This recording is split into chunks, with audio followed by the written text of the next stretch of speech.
Recently, in one of my aimless scrolls on YouTube, I came across a video by Cold Fusion where he was talking about how people are increasingly ditching this to go back to using this. Now, naturally, as a Gen Z smartphone user who has been brought up pretty much in the social media era and, fun apps and all that, I couldn't help but wonder why people are choosing to go back to using kabambis, or as the cool kids now call it, a dumb phone. So I did a bit of research to try and find out why people are increasingly opting to use a dumb phone instead of a smartphone. And if you're curious as to whether you should ditch a smartphone as well and join the revolution, then keep watching. Hi guys, welcome back to another YouTube video. My name is Angie, and today we're going to be talking about why there's a silent revolution of people ditching their smartphones and going back to using dumb phones. The benefits and advantages of using smartphones in our age are undeniable. Like, using smartphones has become a way of life now. It's very intertwined to the human experience, where all you need is to scroll up, scroll down, find something on Google, type something down on your reminder, set your alarm, set your reminders, record notes. Everything is literally at the palm of your hand and you don't have to stretch.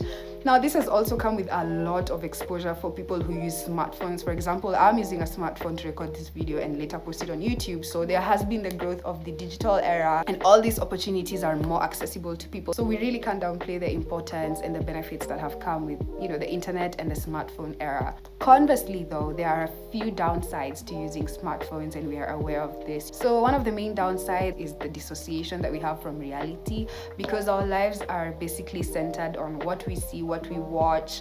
We'd rather talk to people online than be present in the room, and it's quite frankly a bit sad that this is the reality now. But again, it's so widespread and it's so common that most people don't even see it as a problem. Secondly, there's a sharp increase in influencer culture, where people are just trying their best to go viral. Everyone is trying, well, not everyone, but most people are trying to go viral, become something. And because of that, there has been a lot of fabricated lifestyles, and at the expense of living an authentic lifestyle, other people are seeing you and they're now feeling even worse about their living conditions or the kind of lives they live, because they can see that these people are doing way better than me. And even though it's quite obvious that not everything we see on social media is real life, you can't help but feel like, whoa, these guys are doing excellent. So because of that, there has also been an increase in depression levels and all that. So discussing smartphones is a really bittersweet conversation, because you can't mention one side without including the other. Now, having said that, I found another interesting thing in the original video by Cold Fusion, where he was talking about how influential people, celebrities even, like Selena Gomez, who was once the most followed person on Instagram, has chosen to leave all that behind and switch to a completely quiet life. No social media, no nothing. I don't know if she personally switched to a dumb phone, but the basic premise was that the people are continuously ditching this life because the disadvantages or the downsides of using smartphones to access such stuff like social media is very taxing, especially to your mental health. Now, having listened to what Selena Gomez had to say about quitting social media for 4 years and how she's never been better and how she's just grateful that she did it, I couldn't help but resonate, because I also went through something like that where I decided to quit Instagram. I didn't delete my account, but I just stopped posting, stopped hopping onto the app, because quite frankly, I felt like I wasn't able to keep up with the kind of lifestyles.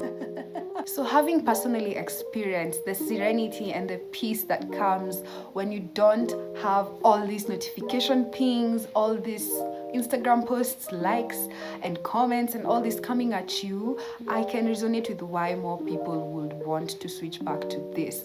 But I do think that switching back to a dumb phone is a rather extreme measure, because practically some people may not be able to ditch their smartphones. That's where you run your business from. That's probably where you study from. And that's probably the only way you can keep in touch with your loved ones. So I may not suggest ditching your smartphone and throwing it in the trash can.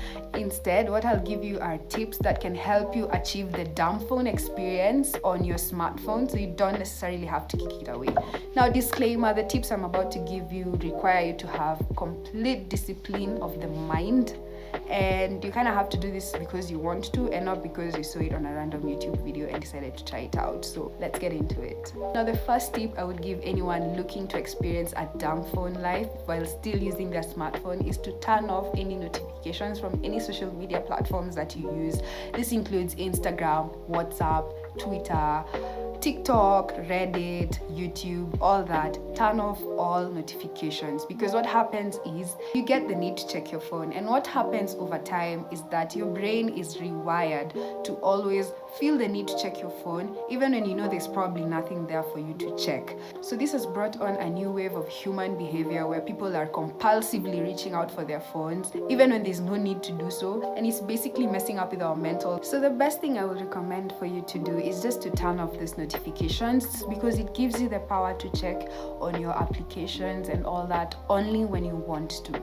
Now naturally, when you first turn off this notification, you'll still feel that compulsion to check your phone all the time, but with time what I've found is that your mind rewires back to how it used to be, and slowly but surely you'll be able to regain your power, in that your smartphone won't be the first thing you feel like reaching out at any given point in time. The second solution I would suggest is just setting your screen time limit and actually sticking to it. And how you ensure that you stick to it is just by analyzing your previous data, because I know a lot of you guys are very cognizant of this, extended screen time usage and how it's messing with our attention span, and our procrastination levels have never been higher.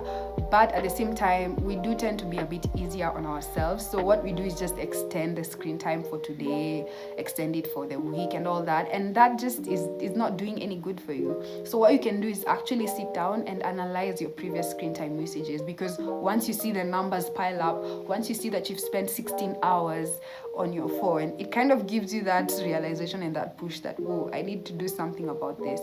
But if even that doesn't work for you, then I would suggest my third tip, which is not touching your phone as the first thing in the morning. Now this can be a bit tricky for most people, because your alarm is on your phone, you have to switch off the alarm when you wake up. Might I suggest trying to buy an actual alarm clock? I know this is a bit of a reach, but it will work wonders. Personally, I haven't even bought it, so here I am advising you, and I haven't even done it myself, but I do think it will do the trick in terms of just helping you avoid touching your phone all the time in the morning, because it really does set your tone. Now the last thing I will suggest is just being intentional with how you handle your phone, in that when you know you're supposed to check something for a purpose, just stick to that purpose. Let me give you an example. I don't know the definition of a word. I open my phone dictionary, I check the definition. That should be it. Now, unless the world is ending and you absolutely need to check your social media, you absolutely need to check your WhatsApp when you don't have to. Now, being intentional is easier said than done, because as soon as you open up your phone, there's a million and one things calling for your attention. And that goes back to the first point where I say that turning off post notifications is very useful, very helpful, because it means you're not constantly hearing dings and you're not constantly seeing pop-up notifications of everything that you have to respond to. Bottom line is that you shouldn't lose yourself. Don't lose yourself in all this vanity, in all this social media craze, in all this viralness that's going on, because at the end of the day, when you go to sleep, it's you and yourself. It's always mind over matter. So until next time, guys, thank you for watching. I'll see you on the next one. Bye.